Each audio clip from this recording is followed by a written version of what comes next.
আজকে এমনভাবে বিকশিত হয়েছে, পৃথিবীর ১৪০টা দেশে বাংলাদেশের ওষুধ রপ্তানি হয়, including European union, America, Canada, Japan, Singapore, Australia. সুতরাং আমাদের দেশের ওষুধ শিল্প যেহেতু অত্যন্ত উচ্চমানের, সে ওষুধ শিল্প বাংলাদেশে আসতে পারে এবং আমাদের পাটজাত পণ্য এখানে আমরা রপ্তানি করতে পারি। এবং আপনারা জানেন যে পাটকলগুলোকে এখন প্রাইভেটাইজেশন করা হয়েছে, সেই ক্ষেত্রে মাননীয় প্রধানমন্ত্রী তাদেরকে এই পাটকলগুলোতে ইনভেস্ট করার কথা সেখানে গুরুত্ব সহকারে আলোচনা করেছে। এছাড়া আমাদের আরও অনেক প্রোডাক্ট আছে, শুধুমাত্র আমাদের লেদার প্রোডাক্টস, ওষুধের কথা বলছে, প্রোডাক্টস, আম, আমাদের কৃষি পণ্য এই দেশে রপ্তানি করার ব্যাপারে গুরুত্ব সহকারে আলোচনা হয়েছে।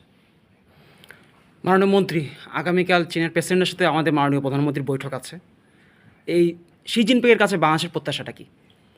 এখন বাংলাদেশের উন্নয়ন অভিযাত্রায় চীন একটি গুরুত্বপূর্ণ উন্নয়ন সহযোগী এবং বাংলাদেশের ইনফ্রাস্ট্রাকচার বিল্ড আপে চায়না অত্যন্ত গুরুত্বপূর্ণ ভূমিকা পালন করেছে। আমাদের অনেক আইকনিক স্থাপনা, পদ্মা সেতু, বঙ্গবন্ধু টানেল এবং বঙ্গবন্ধু সম্মেলন কেন্দ্র থেকে শুরু করে এবং আরও অনেক ব্রিজ সহ নানা কিছুতে আমাদের রেল লাইন, সেই ক্ষেত্রে চায়না ইতিমধ্যেই অত্যন্ত গুরুত্বপূর্ণ ভূমিকা পালন করেছে। সুতরাং আমাদের উন্নয়নটাই সেখানে প্রাধান্য পাবে। একই সাথে রোহিঙ্গাদের প্রত্যাবাসন বিষয়টি আলোচনা হবে এবং আমাদের ট্রেড গ্যাপ মেটানো, সেটিও গ্যাপ কমানো, সেটিও সেখানে গুরুত্ব সহকারে আলোচিত হবে।